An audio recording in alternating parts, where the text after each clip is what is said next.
কাৰ গুলি কাৰ পিস্তল সেইবোৰ বিচাৰ কৰি থাকে একো লাভ নাই অচি সাহেব। আপুনি দুদিনমান ধৈৰ্য ধৰক, মই নিজে গৈ আপোনাৰ ওচৰত চাৰেণ্ডাৰ কৰিম, সমস্ত দুখ স্বীকাৰ কৰিম। আপুনি এনেকুৱা জোৰদাৰ চাৰ্জশ্বিট লিখক যিখন পঢ়ি কোৰ্টে মোক চিধাই ফাঁচীৰ হুকুম দিয়ে। মোৰ দেহকে যিহতে আঘাত কৰিছে অবিনাশ, তাৰ পাছতো তোৰ মুখে দেখে নীলকান্ত হাজৰিকাৰ নামটো নোলাল নহয়। ইমানেই প্ৰভুভক্ত নহয়। নাম লৈ কি লাভ অচি সাহেব, নাম লৈ কি লাভ? মই নাম লোৱাৰ কাৰণেইতো সিহঁত অপৰাধী হৈ নাযায়। মই নাম ল'লেতো সিহঁতক আইনেও শাস্তি দিবলৈ নাযায়। আৰু বিশ্বাস কৰক অচি সাহেব,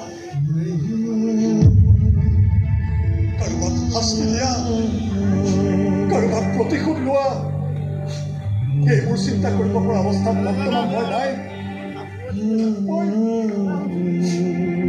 মই যিখন জাহাজৰ কেপ্টেইন আছিলো, সেই জাহাজখন এতিয়া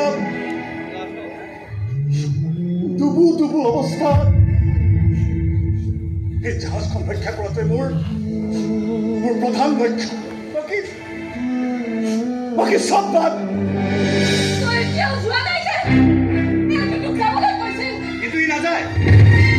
আপোনাৰ ছোৱালীয়ে চাগে তাৰ জীৱন জাহাজৰ কেপ্টেইন পাতি থৈছিল ইয়াত, আৰু বিপদত পৰা জাহাজ এৰি কেপ্টেইন নপলায়। মই ঠিক কৈছো অবিনাশ, কিন্তু এটা কথা মনত ৰাখিব, তই বা আন কোনোবা প্ৰভুভক্তই নাম কওকেই বা নকওকেই, এইবাৰ কিন্তু নীলকান্ত হাজৰিকাৰ জাহাজক কোনেও বচাব নোৱাৰে। তলি ফুটা কৰি হলেও তাৰ জাহাজ মই ডুবাইহে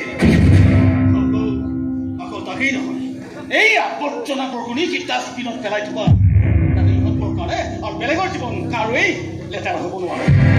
বৰ ডাঙৰ ডাষ্টবিন লাগিব ছাৰ। আমাৰ সমাজত এনে আৱৰ্জনাটো আৰু অভাৱ নাই। আহোঁ ছাৰ।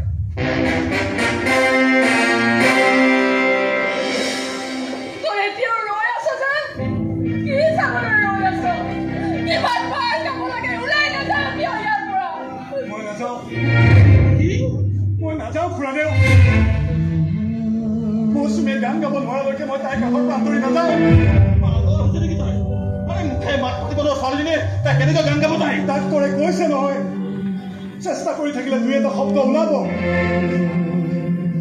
সেই দুই এটা শব্দকে মই 4টা 5টা 10টা 12টা 50টা 60টা কৰি এটা গান তৈয়াৰ কৰিম। মই সম্ভৱ কৰি দেখুৱাম। প্ৰেম ভাল পোৱাৰ শক্তি কিমান তাই গানৰ মাজেদি প্ৰমাণ কৰি দেখুৱাম। গান গাবলৈ নাপালে মৌচুমী বৰ বেছি দিন জীয়াই নাথাকে খুৰাদেউ। তাইক জীয়াই ৰখাৰ স্বাৰ্থত তাইৰ ওচৰত কিছুদিন থাকিবলৈ দিয়ক। যদি মোৰ কাৰণে এইবোৰ হৈছে, মোক পাপৰ প্ৰায়শ্চিত্ত কৰিবলৈ দিয়ক।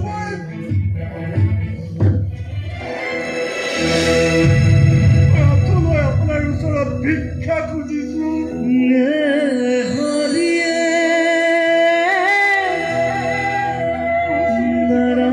গানবোৰ উভতি আহিবলৈ দিয়ক।